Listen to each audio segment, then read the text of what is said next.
যিমান কমপ্লেইন হৈছে মোৰে অৰ্ডাৰত হৈছে ময়ে বিজেপিৰ মানুহবিলাকক কৈছোঁ যে অলপ চলপ মিয়াবিলাকৰ ওপৰত কমপ্লেইন দি থাকক এটোত কোনো তাত লুকুৱাবলগীয়া একো নাই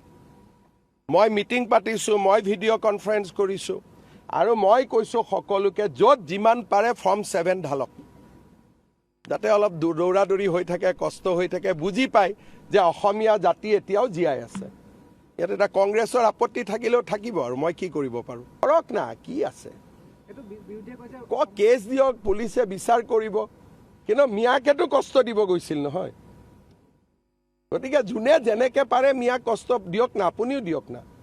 ৰিক্সাত উঠিলে 5 টকা ভাড়া হ'লে 4 টকা দি দিব কষ্ট খালেহে অসমৰ পৰা যাব ৰাতিটো 9টাত গৈছিলে মইতো কওঁ মিয়াক কষ্ট দিব ৰাতি 12টাতো যাওক ক'ৰবাত যাব খুজিলে এইবিলাক কোনো ইছ্যু টিছ্যু নহয়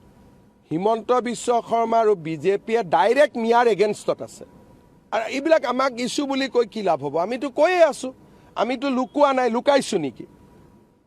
আগতে এইবিলাক মানে ভয় কৰিছিলে অমুক এটা নটিচ গৈ গ'ল অমুক হৈ গ'ল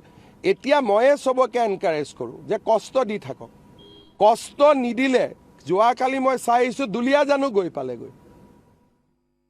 কালি মই চাই আহিছোঁ দুলীয়াজানতো গৈ বহিলেগৈ হয় নহয় বিমল কালি কৈ আছিলে গতিকে আপোনালোকেও কষ্ট দিয়ক আৰু তেওঁলোকৰ চিম্পেথাইজ নিউজ কৰি নাথাকিব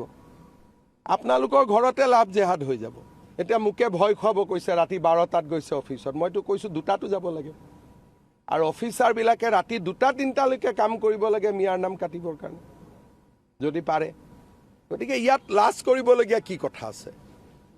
আমাৰ দৰে যদি যুঁজিলেহেঁতেন মিয়াৰ লগত অসমখনৰ পৰিৱেশ এনেকুৱা নহ'লেহেঁতেন আগতে যদি যুঁজিলেহেঁতেন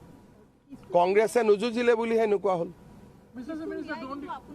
আৰে মোক মিয়াই ভাল পায় দুখীয়া মিয়াই মোক ভাল পায় আৰু ছোৱালীবিলাকেতো মোক চব মিয়াৰ ছোৱালীয়ে ভাল পায়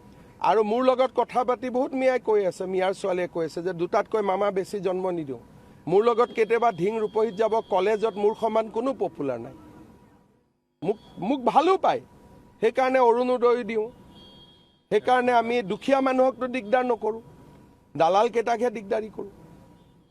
দুখীয়া মানুহৰ লগততো কি আছে মই য'তে যাওঁ তাতে মোৰ লগতে থাকে মই ভোট খুজিলে ভোটো দিব